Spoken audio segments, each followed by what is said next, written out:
Hey, good afternoon, Trey. Thanks for jumping on. We'll get a quick introduction here in a moment. I know that you have a chair to your right.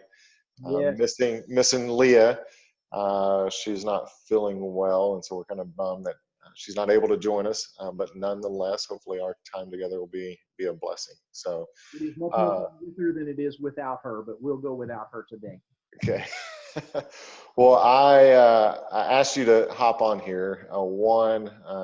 Because I know you have been faithful in ministry for many years there in Childress. One, I want to just kind of hear about your background there, but then two, share with us how you and Leah got into the Stronger Marriage workshops, and if you will share at the front end, so I don't forget of how people can find you guys on Instagram and on Twitter and the other places. You got it. You got it. Lee and I have been in ministry probably for 30 years and have been in Childress for 16. We've worked two different places is all. We kind of stick around wherever we go. We've done youth work in Childress, and then I moved off to preach and worked with the church in Tulia, Texas, and then came back to Childress, and we've been here 16 years. We like small town ministry. That's good for us because it's more like a community ministry, and you know everybody in town, everybody knows you, and you know who your kids run with, you know their teachers, and we like small town living. We're content with living there. The church in Childress is a good, healthy church.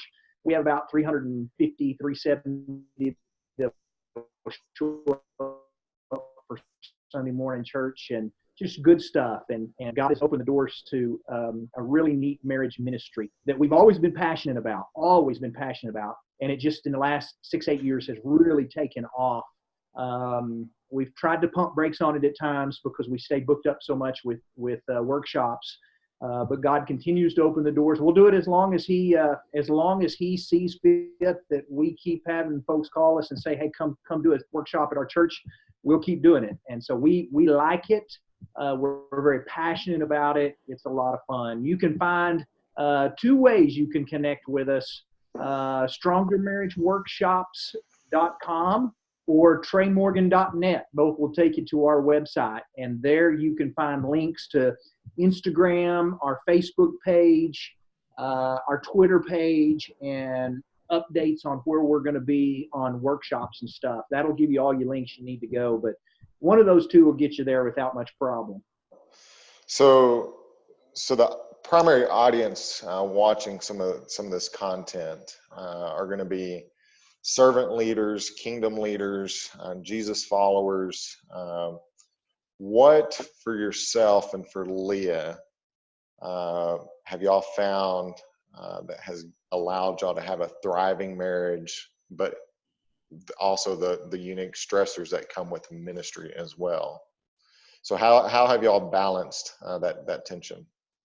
Well, it wasn't always easy, and it wasn't always good. It's taken us a while to learn how to do that early in ministry, especially in the first very few years when we had small kids. We struggled to maintain a healthy balance. And I look back now and go, well, I should have done it different. The first 2 years was a little tough, and then we kind of figured out how to make things work, and we kind of balanced it a little bit better. As our kids got a little bit older and as we did ministry a little bit longer, we learned that if our marriage is not healthy, then our ministry can't be healthy. And so we've had to balance that well. We live inside a fishbowl in ministry. Everybody looks at us and looks at what we do, and we understand that. We're okay with it. And in fact, we kind of use it as a goal of going, yeah, we're going to try hard, and you try hard too. But wasn't always an easy thing. We've had to work hard at some of the practical things that we preach, like dating, even after we're married and even after we have kids, meeting each other's needs on various things, communication, which Leah is very good at, and I really struggle with. Early in marriage was not didn't understand why she needed to know what I did all day long, and she just wanted to be a part of my day. And she'd been home with toddlers all day, and she'd say, "What'd you do today?" And I'd say nothing, and she'd go, "I know you've done something," and I'd be like, "Why would you care about my boring day?" And yet she really did. She wanted a connection to know what I did that day, and it was healthy. And now I'm really good at when I come home and she goes, "What'd you do today?" Man, I'll go down my list of stuff that I did all day long, and whether I understand it or not, which I don't, she likes it. And as long as she likes it, I'm more than happy to offer those things to her. That's awesome. That's awesome. So you guys are notorious about putting out these top 10 lists, these little gold nuggets, these diamonds really in the rough. But every time I read them on Instagram or Twitter, wherever I see them, or even last night on Facebook, you were sharing one just about the unique role of leadership and ministry, but also how that even applies to marriage. Where does this curation of content come from? Because I know these aren't all sermons, and you don't have time to get all these into your Stronger Marriage workshop. So like, where does the ideas come from? Well, I'd love to tell you I was a David Letterman fan and making top 10 lists, but I never was a big David Letterman fan from that standpoint. But I have always, and Lee has always, we've been list people all our lives, in a standpoint of we're just kind of those people. I think there's two different types of people in this world, and we're the ones that run off the checklist. And if it's a Saturday and we got a list of chores we need to do, hey, we're checking those off and writing it down. And if I do something not on the list, I'll write it down and check it off, because we work off a bullet points and checklists, and that has moved over into ministry. It's moved over into this, and the stuff we like to share is very practical, very hands-on. I know that's kind of punny, but very hands-on in the sense of, it's not just information. It's here's 5 things you can do today that will bless your marriage or bless your kids. And it's things that we have learned. Sometimes we learn because we did it right, and a lot of times we've learned because we did it wrong. And so a lot of the things that we share in our workshops are things we've messed up on, that we go, hey, don't do it like we did. We didn't do it very well here. And we're able to talk about some of our both victories and failures, but we like we're very practical stuff. Quotes are good. We like quotes, but man, I have always been, if I'm sitting down and going to some seminar or workshop or lectureship, and some guy's got a class on 5 things you can, whatever it is, that's my class. I want to know, I want some practical items that I can do to better my ministry, my marriage, or whatever it is, my life. Give me some stuff. Don't give me an hour's worth of information and then go, hey, I hope you enjoyed it. No, tie it together and tell me, here's some things you can do to make this thing work really well. So that's just been us. That's been me. That's who I am. Well, that's probably one reason it resonates so strongly, because it's practical. You can think about it and immediately walk home after you get done with work at 5 o'clock or 6 o'clock and be like, man, I just saw that thing on Instagram from this guy, Trey, I don't even know, but maybe I can use that real quick. So appreciate your wisdom that you're pushing out there. So you're absolutely right in saying that some of the list and these practicalities come from your failures. Before we dive into one of the list, like what is one of the first ones that comes to mind that is maybe somewhat still difficult to even share? I know y'all have grown comfortable in sharing these, but it's oftentimes like the more we share those places that are still rough. So what's one that comes to mind that you're still kind of working through? We work through nearly daily the fact that we are very different people. And I don't just mean from male and female, but we marry exact opposites. Lee is my exact opposite. I'm her exact opposite. She's the introvert. I'm the extrovert. I'm a morning person. She's a night owl. We could just go down the list after list. And it's so interesting that whatever it is, Christmas time, we set things up on Christmas stuff. And I'm like, man, I'd love colored lights on the tree. And she says, I like white.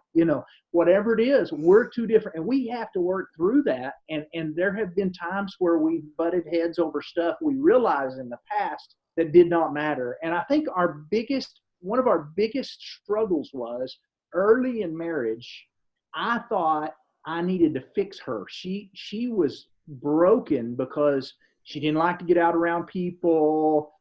She wasn't outgoing in a standpoint of wanting to be in a crowd and be in the center of attention. There was a saver and I was a spender. Let's go have some fun, And so I felt like what I needed to do was to fix her. And at the same time, she was over here looking at me going, what has this poor boy's mama done to him? He is so messed up. He's unorganized. He is not detail oriented, and I can't get him to quit spending money. And so we spent 30 years of marriage trying to work through our differences, and it wasn't until, and it's still a daily process, we finally realized my job is not to fix her, and her job is not to fix me, but it is to love the person that they are and how God created them to be. Now, we have to mesh. Her strengths are kind of my weaknesses and vice versa. And we've realized that. We've learned that, since she's detailed and she's organized and she is good with things like that, she's the lady that pays the bills and does the checkbook. And man, don't give that to me. I'll have it messed up in no time. And I'm the guy that, when somebody calls and says, hey, I need some information on something, I say, hey, let me talk to him. I don't mind talking to him on the phone because that's my comfort zone, And so one of our big things we struggle with for so long is just our differences. And that goes back to the same communication thing that we talked about earlier. We still struggle with today, just communication and her needing to know things that I think, why does anybody need to know that? But that's very important to her. And at the same time, I'm kicking back going, I have to remind myself, if that's important to her, then it makes it important to me. And so there are a lot of those things that we still work through daily because we are so different. Absolutely. So I'm gonna share our screen because I know you sent me one of these lists that we can either one, however you want to go through it. We can go through all 10 of them, or we can take one and just camp out there. But I'll share my screen, and I think you have some notes there as well. And we can zip through. This is a little list that we put up a while back. We like these little lists because it just gives folks, to me, it's a gauge. I can kind of look down there and go, hey, I need to do a better job at being more affectionate. I need to do a better job at number 7, not really hiding things from my wife, but doing a better job of communicating because that's really important to her. And so those things help me a whole lot on stuff. But yeah, I'd love to kick off some of these. We put this on Instagram and we have lots of different social media aspects. We find it interesting that our Facebook and even more so on Instagram, we don't have a lot of religious people. I know that sounds strange, but being in ministry, you would expect, on Facebook, I'm friends with a lot of church people and churchy people, if I can put it that way. On Facebook, our Facebook page and our Instagram page is kind of blown up, and we have a lot of people that are unchurched or non-religious people, and we feel like God has really opened that door up to letting us communicate some simple truths of God's word. Here's how God says if you'll do marriage, things will run really smooth. And so these are little lists that are all very biblical, and they may not have a whole lot of stuff with them in the way of, hey, this is where we get this from in the Bible, but these are some of the things we talk about in our seminar that, God's got to be a priority. And if you do things God's way, things work really smooth. For men, we're good with sexual intimacy, but we don't realize there's also mental or emotional intimacy. And then we really don't realize a lot of couples miss out on spiritual intimacy, which is a huge, huge thing. Couples who find spiritual intimacy together after a period of time go, where was this? And wow, did we miss this? And that's couples who realize we should be worshiping together, reading our Bibles together, and especially praying together. And when you get a couple praying together and a husband gets to hear his wife's, some of the secret things in her heart she shares only with God, man, you talk about some amazing intimacies that open up because a couple has chosen to not just give God a place in their marriage, but to making them a priority. Hey, we're going to worship together, and we're going to pray together, and we're going to sing together. I love worshiping with Lee and us sitting in a pew and holding hands during prayer time and singing together. A lot of couples miss that, and they just don't realize what they're missing out on. It's good stuff. Absolutely. So what is your encouragement, as you look at this list, and I know the couples that I work with, one of the most common things is that everybody's incredibly busy. And so even looking at a list like this, it becomes overwhelming. And people are like, well, where do I start? And how do I make marriage a priority? How do I make God a priority? And especially like number 10, how do I maintain this level of health and being attractive when the world is so busy? So like, what are practical ways of if you're taking somebody through a list like this, how do you encourage them to start? Well, you got to be intentional, and that's the main thing. It will, none of these things happen by accident. You have got to make it your goal from when you get up in the morning until you go to bed at night, that I'm going to be intentional at making my marriage a priority. And I am going to start by, if I leave for work before my spouse does, I'm going to leave them a note on the bar and tell them, have a great day, I love you. Or I'm going to send a text and say, good morning, beautiful. And so it becomes a daily thing where you're looking for opportunities throughout the day to, if I can get free and run by where my spouse works and drop off their favorite Starbucks drink or something for no reason. And the amazing thing is all the things on this list, and all the things we're talking about are all things that most couples did pre-marriage. And that's why they fell in love. Think about that for a second. Guys sent flowers and held hands and told their girlfriend at the time they were beautiful. They dated. They opened the doors. She flirted with him. She cooked meals for him. She told him he was handsome. All the dressed up for him. We did all these things pre-marriage, and then after you get married, a couple of years in, it's just kind of one of those things to where you get a little lazy and a little comfortable, and before you know it, you're not sending flowers and you're not holding hands, and you let life get in the way of marriage, and that's bills and kids and activities and PTA. None of those are bad things. Right. They make you go to the back burner. Yeah. Well, and exactly what you just said. This morning I was talking, most of our decisions, we're not facing decisions about evil things or, the evil things in life that we're pursuing. Most of us are trying to pursue good things, but there is a cost and an expense with all these good things that we're doing, that we don't realize the slow drift that's really happening in all these other areas of our life that are on your list. Yeah. So many people we meet that go through one of our weekend workshops. We have so many people that go, I did not realize how comfortable I had got in marriage. And that's not where you just kind of get lazy. And, number 10 down here, pre-marriage, you would never let your boyfriend, girlfriend, when they saw you, you wanted to look good for them. Once you're married for 5, 10, 7 years, you walk in the door and it's like, where are my pajamas and my oversized t-shirt? You don't dress up for each other anymore. You always dress down. And so it's just one of those things. If we'll work as hard to keep our spouse as we did to win them in the first place, man, so many of these things take care of themselves. Yeah. So if Leah was here with us, which one out of the 10 would she choose to talk about, and how would she talk about it?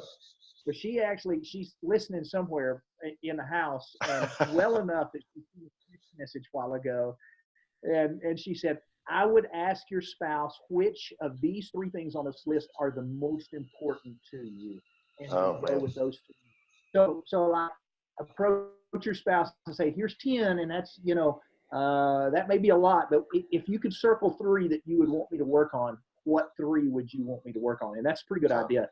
Lee would talk about a lot of these. She usually talks a lot about the compliment instead of criticize, because she does this so well. She's more of the glass half empty person.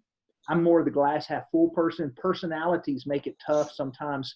If you're more of a glass half empty person, you may struggle with trying to see the positives in things all the time. Right. And how important it is that you come along and look for specific things in your spouse's life that they do well, instead of just noticing everything that gets on your nerves. Newlyweds are really good at this. She always talks about this. Newlyweds, they look at all the things they love about their new spouse, and they really overlook all the things that get on their spouses, that get on their nerves about their new spouse.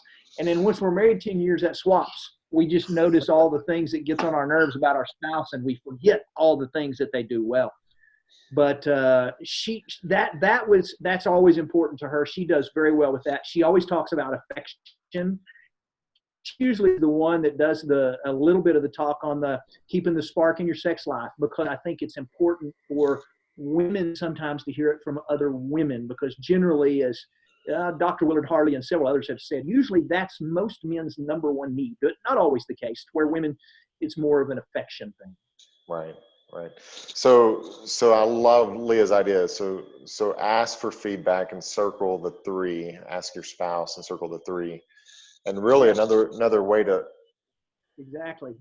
Another way of saying, hey, just give me 3 that I can work on.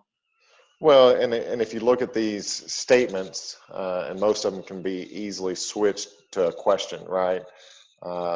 So, I mean, like number 3, how can I compliment my wife today, right?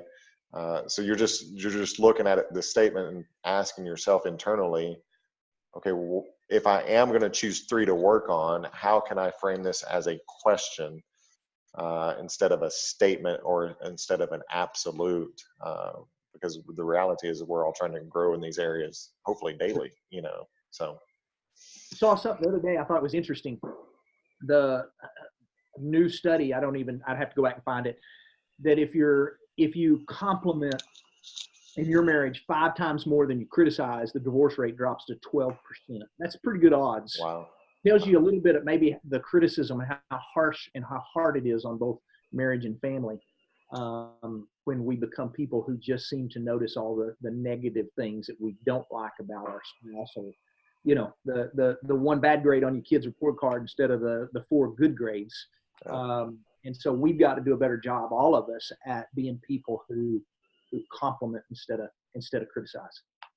So Trey, you've been a guy that's kind of run the race. You're out ahead of a lot of people that may be watching this. Clearly some stockings behind you, some adult children as well. What would you want your adult children to be saying about your marriage at this season in life?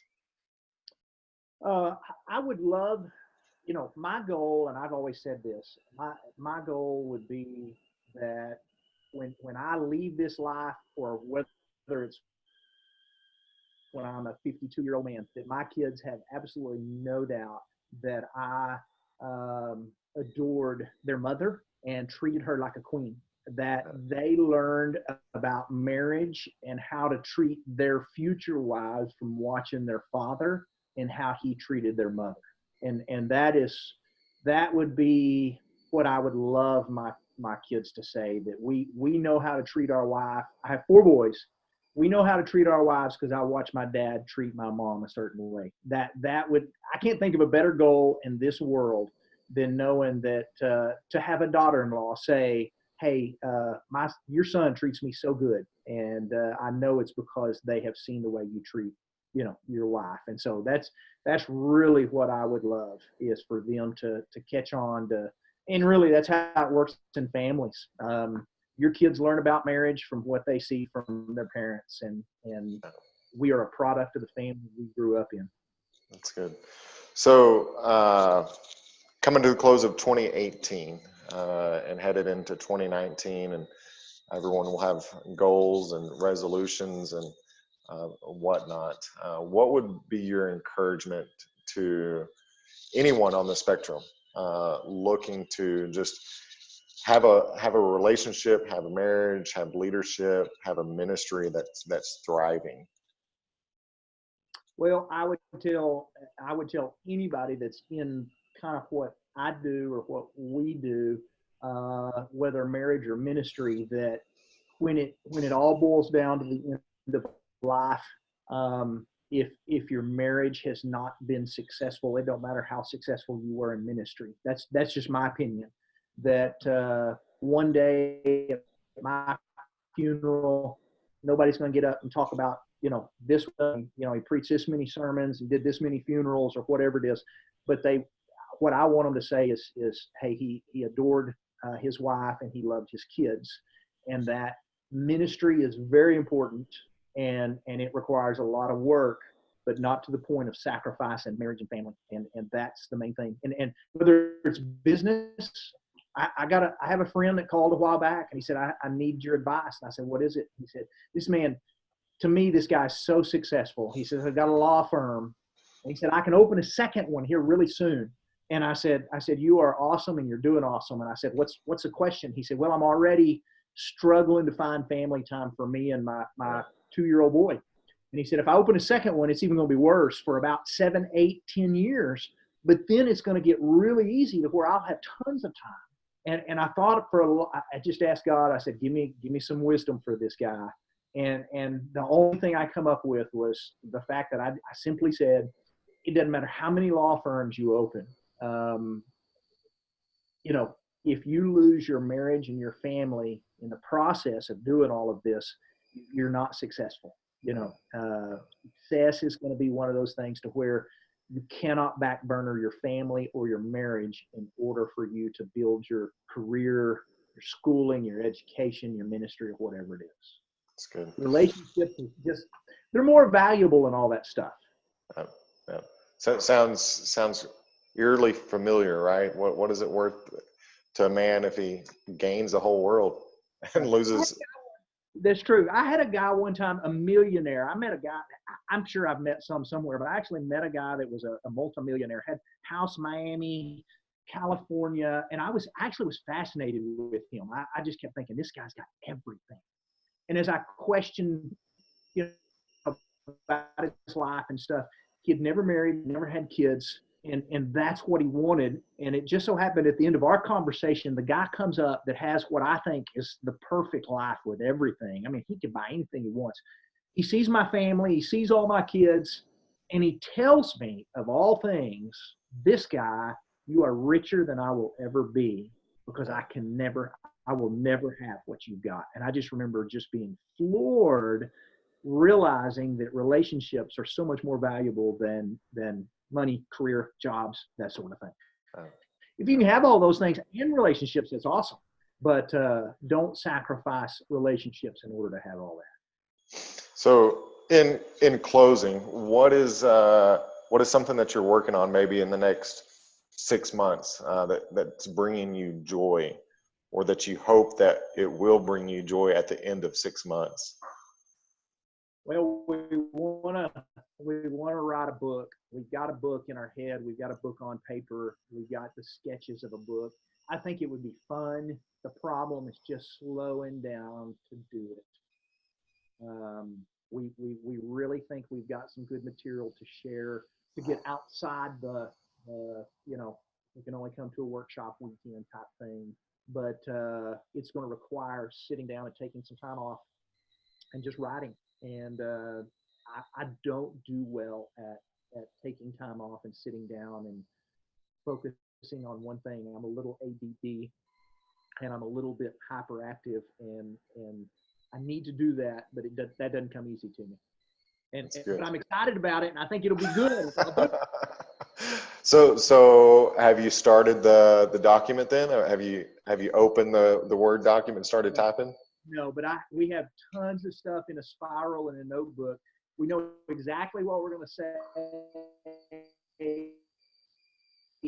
know exactly the direction we're going to go. We just haven't, and we just got to stop and do it. And I've got a great church and leadership here that I have no doubt I'll be able to come in and go, hey, I need to take off a week to write a book or whatever it is. And they're going to go, great, get after it, enjoy.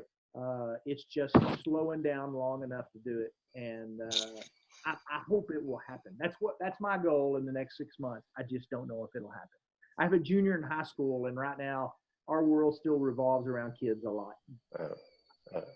So if I ask you in 6 months, how's the book going? What do I you hope I will say we are nearly done, or we're looking for a publisher, or something along those lines. That's what I hope.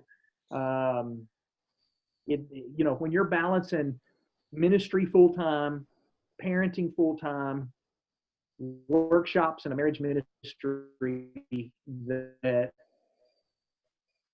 is sometimes every other weekend thing, it can be a little daunting, but that's good.